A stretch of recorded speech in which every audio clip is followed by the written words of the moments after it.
किताब खिलवत गैब की लिखी सूरत, अरज जो हक सो करी। ऐसा खेल दिखाया जो मांग लिया है हम, अब कैसे अर्ज करूं, कहोगे मांगा तुम, कहोगे मांगा तुम। ऐसा खेल दिखाया जो मांग लिया है हम। धनी ने हमें जो खेल दिखाया है, क्यों कि हमने धनी से मांगा है।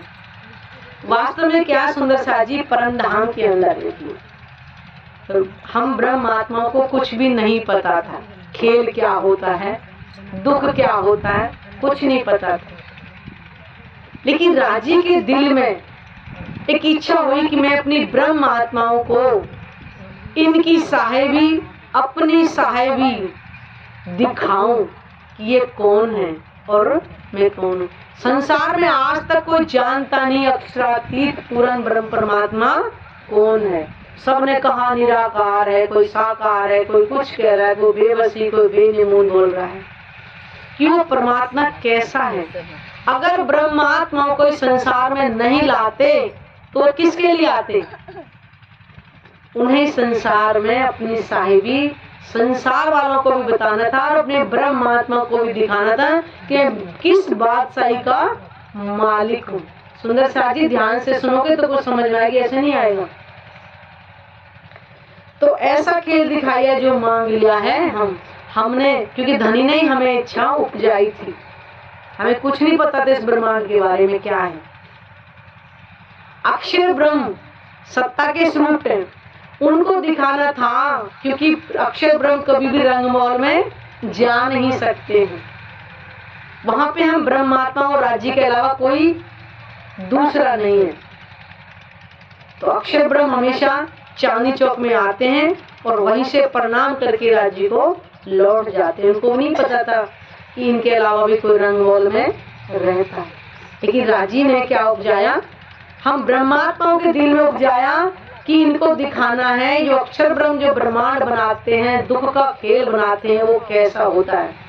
उधर अक्षर ब्रह्म के दिल में उपजा दिया कि इस रंगमहल के अंदर जो प्रेम की जो लीला होती है वो कैसी होती है। दोनों के दिल में उपजा दिया। अक्षर ब्रह्म की इस ब्रह्मांड में कब लीला दिखाई थी? प्रेम की लीला ब्रिज में दिखाई और रास में महाराज में जाकर के प्रेम का विलास दिखाया था।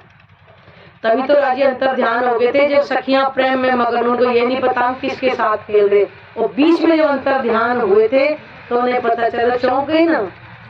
अक्षर में चौंके मैं कौन हूँ, ये बताने के लिए कि तुम मेरे साथ नहीं इनके साथ लीला कर रही हो। और अक्षर ब्रह्म को भी पता चल जाए कि प्रेम का विलास क्या होता है। तो ऐसा खेल मांग लिया, ऐसा खेल दिखाया जो मांग लिया है। हमारा जी ने हमें खेल हमारे मांगने पे दिखाया, उन्होंने उपजाया। अब कैसे अर्ज करूं, कहोगे मांगा तुम। अब हम धनी से कैसे अर्जी करें? राजी कहेंगे तुमने ही तो मेरे से मांग के लिया नहीं। तो राजी हमें यहाँ दुख नहीं दिखाए सुंदर साथ जी। दुख के बाद सुख का एहसास जब होगा तब पता चलेगा दुख क्या था। तो दुख तो हम स्वयं अपनी मर्जी से देख रहे हैं, क्योंकि सुख की तरफ हम अभी अपना मुख ही नहीं कर रहे हैं। कछु आस ने रखी आश्रय झूठी जिम्मे दिखाए। इस झूठे संसार में आकर के हमारी कोई भी अभिच्छा परम धाम के अंदर आ ही नहीं रही है कि हमारा घर कैसा है, वो हमारे धनी कैसे हैं, वो हमारे दिल में ही नहीं है। कछु आस ने रखी आश्रय झूठी जिम्मे दिखाई। झूठे संसार में हमारे कोई भी अपनी इच्छा उम्मीद रही नहीं। ऐसी जुदागी कर दई कछु कहो सुनो न जाए।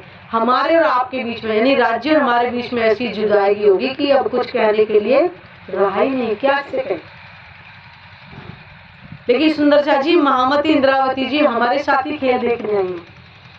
उन्होंने राजी से सिंधी में देखा है कैसे सवाल जवाब किए, उन्होंने करके दिखाया। हमने कुछ किया ही नहीं, हम करने लायक ही नहीं है, कैसे राजी से मुख उठाएंगे। इंद्रावती कह रहे हैं करिनी तुम्हारी मैं तोली जैसे सत्य असत ओ धनी मेरे, इति है तफावत। कि धनी मैंने आपकी करनी और आप मेरी करनी में देखा जैसे जमीन आसमान में अंतर होता है, उतनी है। जबकि इंद्रावती ने सब कुछ करके दिखाया, और हमारे लिए कौन सी चौपाई होगी? आँखां क्यों उठाऊंगी, मुझे मारेगी बड़ी शर्म, जो मैं की चंडाल करम। हमारे लिए चौपाई हो। अब बताइए, ये चौपाई करना चाहते हो अपने लिए? उनका भी 5 तत्व का शरीर और हमारा भी। उन्होंने सब कुछ धनी के चरणों में न्यौछावर कर दिया। आज हमने तो कुछ भी नहीं किया, मन भी नहीं किया। धन तो जब करेंगे, जब मन ही न्यौछावर नहीं किया तो धन को कहां से करेंगे और तन को कहां से करेंगे? मुख से कहते हैं तन मन धन सब कुछ है तेरा, कुछ भी नहीं, ये सब कुछ है मेरा मेरा करते हैं हमने। राज्य को हमने सिर्फ दिल देना है, कुछ नहीं देना। जो दिल दे देगा समझो राज्य को सब कुछ उन्होंने दे दिया। बैठी लगाए के ऐसी करिए अंतराय।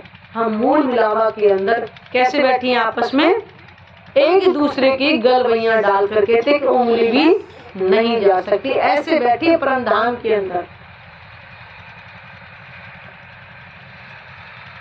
बैठी लगा के ऐसी दही उल्टाए, और हमारी नजर को कहाँ भेज दिया? इस संसार में। पर हम क्या करें, हम यहीं के तो हैं सब। लेकिन जब तक हमारे पास वाणी नहीं आई थी तब तक तो ठीक था, वे हमें पहचान ही नहीं है। और वाणी से बार बार राजी हमें याद दिलवा रहे कि तुम मेरे चरणों को ही घेर करके बैठी हो, एक पल भी हमसे दूर नहीं है राजी से। कोई काम खुदा से ना होवे ऐसा ना कहियो कोई, पर एक बात वह काम इन्हें जो हक से भी ना हो। राजी सब कुछ कर सकते हैं लेकिन अपने से हमें कभी अलग नहीं कर सकते। सब कुछ कर सकते हैं लेकिन क्योंकि उन्हीं का तो अंग है, वो अपने अंगों को अलग कैसे कर सकते हैं? नहीं कर सकते। यह है साहिबी कि हम अक्षरातीत के अंग हैं, ये दुनिया के जीव नहीं है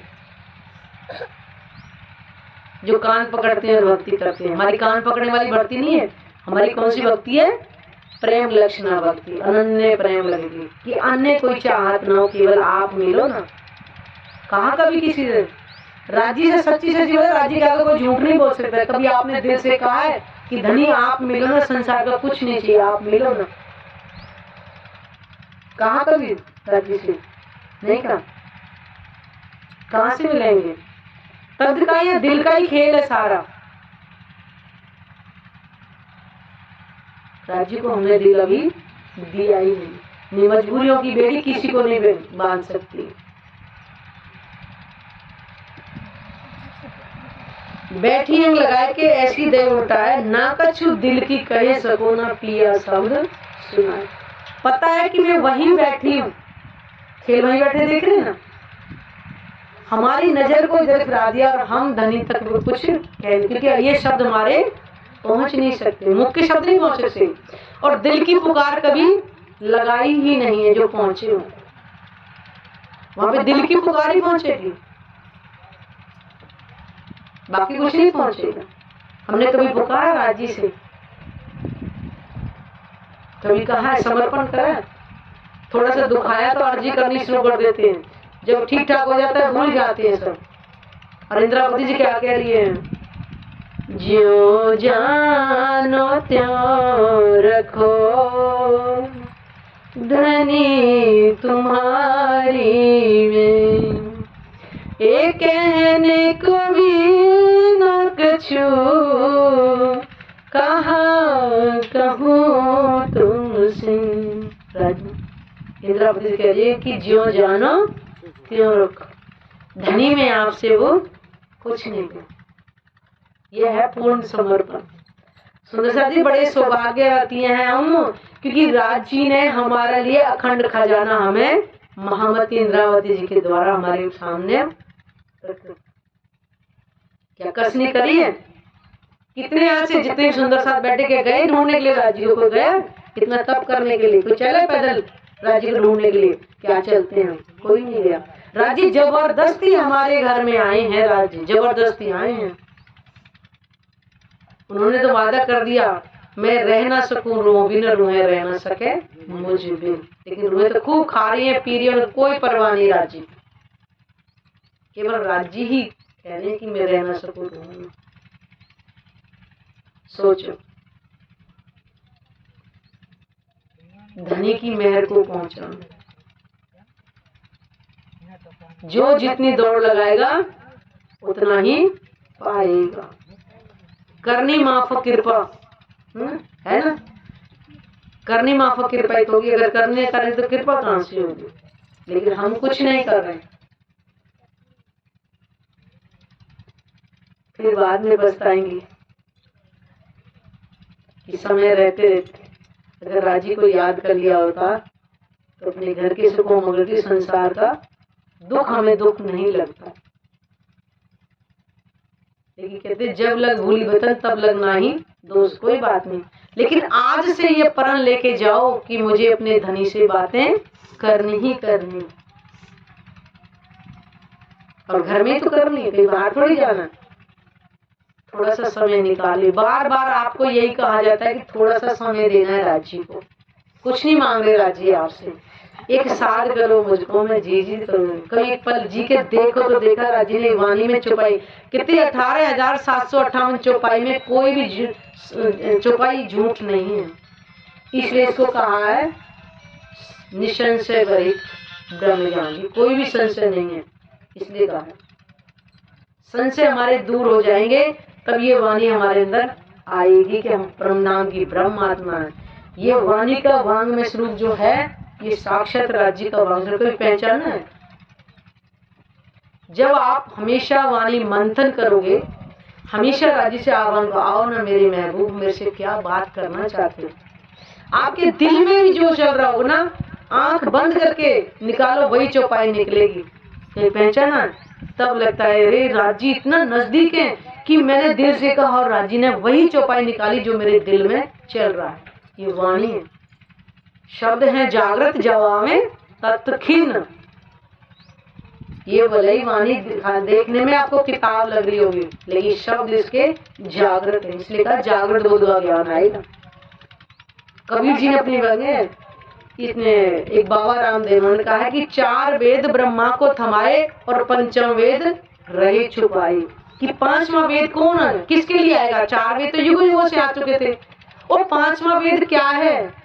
कह रहे उसको पढ़ने वाले आएंगे तभी तो आएगा 5वां वेद। क्योंकि ब्रह्म आत्माएं किसी युग में आई नहीं थी, और लिखा था कि 28वें कलयुग के अंत में आएंगी, तो ये ब्रह्म ज्ञान तभी तो आया है। ये 5वां वेद लिखा हुआ है, 4 वेद ब्रह्मा को थमाए, 5वां वेद रहे छुपाए।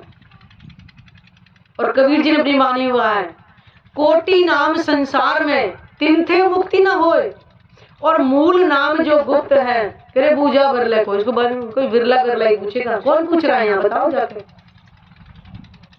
पूछ रहा है कोई? गीता भागवत रामायण सब कुछ पढ़ रहे हैं, और गीता रामायण भागवत पुराण सब में लिखी है इसकी पहचान। बताओ कोई पहचान? रामायण में लिखा है कलयुग केवल नाम आधारा, और सुमर सुमर नर उतरेगा 12। कोई नहीं ढूंढ रहा, ढूंढ रहा कोई? इतने बड़े बड़े स्पीकर लगवा के इस रामायण हमने छोटे छोटे तब से सुनते आ रहे इस श्लोक को, कोई सुन रहा? कोई नहीं पहचानता। इसलिए इस ब्रह्मवाणी के शब्दों को कोई ग्रहण नहीं कर पाया। जिनके लिए आया केवल वही कर पाएंगे। इसलिए अपने आप को और जितनी जल्दी पहचानोगे उतनी जल्दी अपने घर की रवानगी होगी। राज्य ने कहते परमधाम का दरवाजा तुम्हारे हाथ में चाबी दे दी है। ये ब्रह्मवाणी ही चाबी है परमधाम का दरवाजा खोलने के लिए।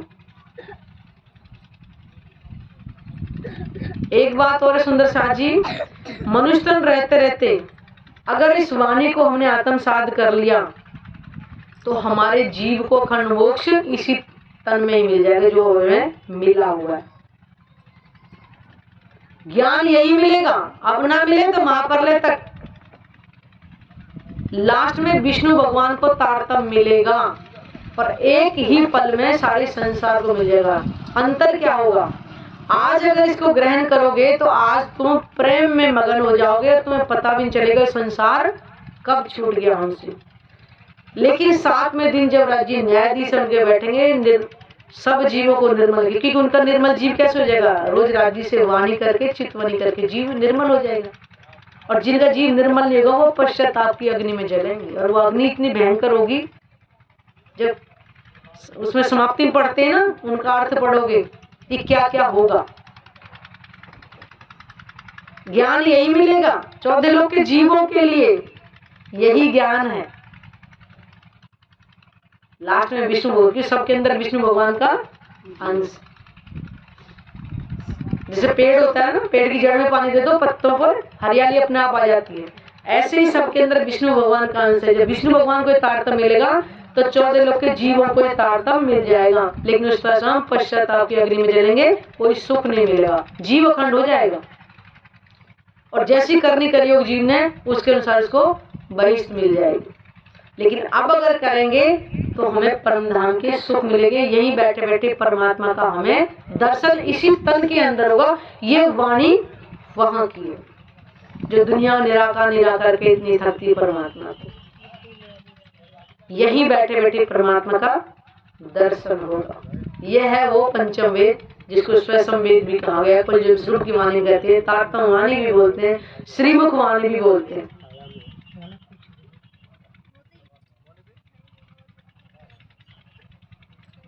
इसलिए आप लोगों को कोई कुछ ज्यादा बोझ नहीं उठाना, केवल अपने घर के अंदर वाणी पधराओ। ये राज्य का स्वरूप है,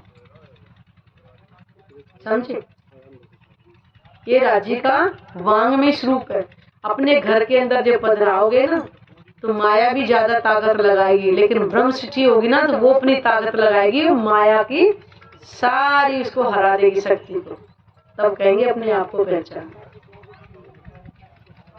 और जब तक अपने घर में राज्य को पधराओगे नहीं तो किससे प्रेम करोगे? आप घर में मूर्तियां तो रखते हो, सब कुछ रखते हो, लेकिन राज्य का स्वरूप रखने में क्या? राज्य का स्वरूप बढ़ाओ। ये वांग में स्वरूप है। जब इसके साथ हमेशा बैठ करके आप एकाग्र चित्त से धीरे धीरे करो। आपको नहीं कहा कि पहले दिन ही समाधि में चले जाओ, समाधि में कोई जा नहीं सकता इतनी आसानी से, लेकिन कहते हैं कि धीरे धीरे एक सीढ़ी चढ़ के मंजिल तक पहुंच सकते हैं। बच्चों को लगाओ। आज बच्चे क्यों इधर उधर भाग रहे हैं? क्योंकि बच्चों के अंदर संस्कार है नहीं। फिर क्यों रोते हैं कि हमारे बच्चे हमारी सुनती नहीं है? बच्चे कहाँ सुनेंगे? आपने कभी खुद नहीं सुना पहले, तो बच्चों को कहाँ से सुनाओगे? जैसा माँ बाप करेंगे बच्चे भी फिर करेंगे। इसलिए कहते हैं जब छोटे पेड़ की वो लगाए थे ना बाहर, तो वो सीधा सीधा चलता है, इधर फैलता नहीं है। ऐसे बच्चे के अंदर बचपन में संस्कार होंगे तो फिर इधर की दुनिया की हवा में नहीं बहकेगा।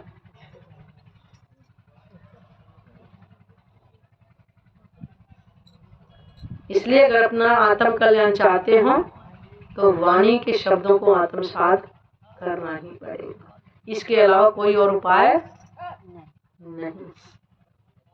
बोलो श्री प्राणनाथ प्यारे की जय, सतगुरु महाराज की जय।